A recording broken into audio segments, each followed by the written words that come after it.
Good morning, students. We will continue with the topic that is pressure. Now, in this class, we will try to understand the pressure exerted by liquids. In previous activity, we saw that the gas exerted pressure. When we started blowing the balloon, suddenly the balloon burst. Why? Because the gas exerted pressure on the walls of the balloon and it couldn't withstand the pressure. That's why the balloon burst. Now let's see what happens when the liquids exert pressure. Activity 6. Take a hollow glass tube. Stretch a balloon over one of its mouth. Now pour water in the tube. You need to take a hollow glass tube. Hollow means that is empty. And stretch a balloon over one of its mouth. You need to take water and pour it into this hollow glass tube. What happens? The water occupies the balloon. So, and slowly the balloon swells up. By this we can conclude, and as it is swelling up, it is exerting pressure. So by this activity we can understand that liquid is exerting pressure. Next, activity 7. To show that liquids exert pressure on the walls of the container. Take a jar with a pipe attached to its wall near the bottom. So this is a jar and there is a side pipe near the bottom. You are placing the balloon on the attached pipe. Pour water in the jar. What do you observe? When you pour water, we see that the balloon is swelling up. Here, by this we can conclude that there is a pressure that is exerted. If pressure was not exerted, then the balloon wouldn't have become big.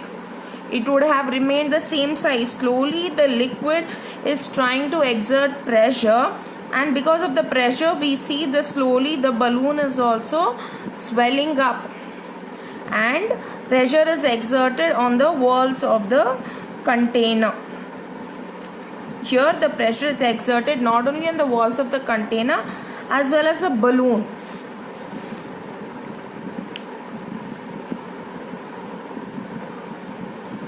Next activity, that is activity 8. To study the variation of pressure with depth.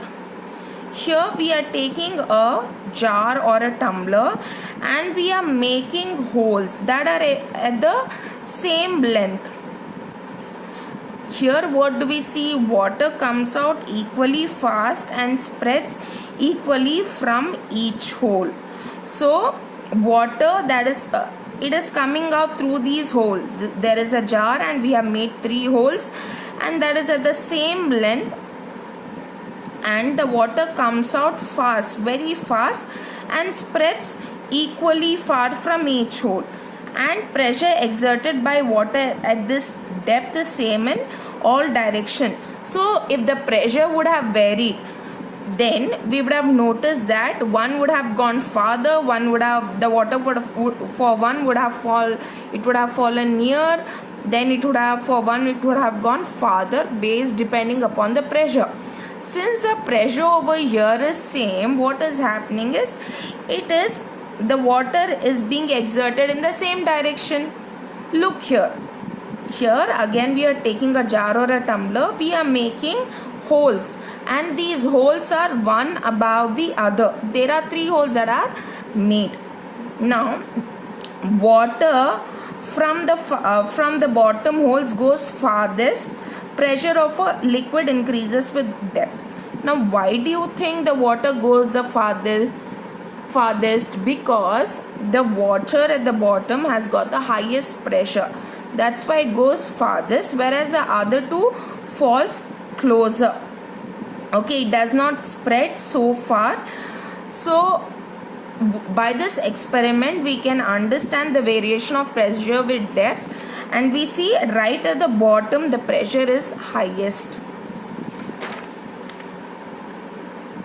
From all the activities given above, what can we conclude? We can conclude that liquids exert pressure in all direction. Pressure exerted by liquids increase with increase in depth. So as you go down, we see the pressure is increasing. Pressure exerted by the liquid at a certain depth is same in all direction.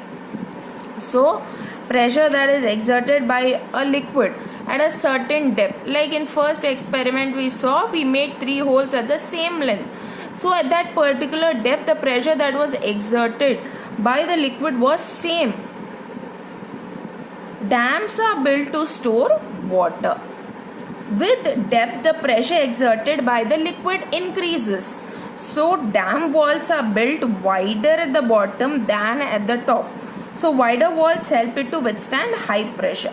Usually dams have got a wider bottom. Now why do you think the wider bottom is present? To withstand the pressure. So as I told you, at the bottom pressure of the water is the highest.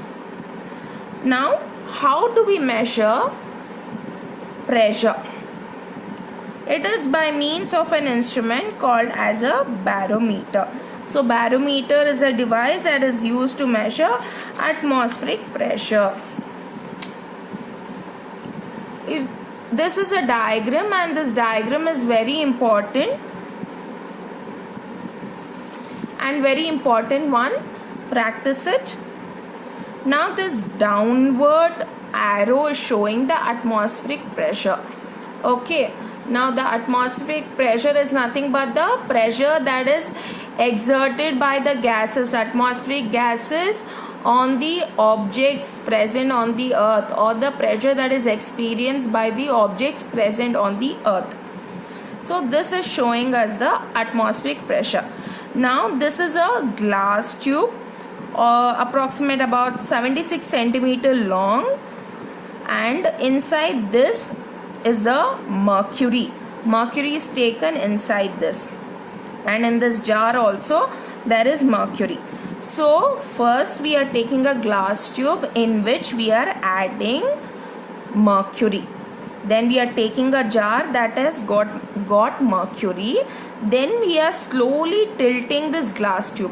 When we tilt this glass tube, what happens? A vacuum or a space is created right on top. So when we are tilting, a vacuum or space is created right on top. Now mercury is denser than water. So the density of mercury is high when compared to water. Now you will get to know why mercury is used whenever atmospheric pressure is measured, not water. Mercury is denser than water, and a barometer will rise much higher under atmospheric pressure than mercury. Suppose if water was used, then if the atmospheric pressure would have been exerted downwards and the water would have risen up to a greater height, okay, and we would have required much longer tube, then the entire apparatus would have been bulkier. It would have been very difficult. So that's why mercury is used. Since it is denser, it does rise up, but it does not rise up to a very large extent. So because of which mercury is used. This means an extremely tall tube will be required for water, which will make the barometer bulky. Now at sea level, what happens, or the normal pressure, or at sea level, what happens is the mercury will rise up, because over there at sea level the atmospheric pressure is the highest. So the mercury just rises up. But as you go high up the altitude, the atmospheric pressure is decreasing, because of which what is happening, the mercury is not rising so much. Okay, because the pressure that is exerted is less, then how will it rise up? So as you go high up the altitude and you check using the barometer, then the mercury will not rise up, because we see the pressure that is exerted by the atmospheric gases will be less. But whereas at the sea level, when we calculate the atmospheric pressure, we see it is maximum. We will see the mercury has risen to a larger extent. So this is how we find out the atmospheric pressure using barometer.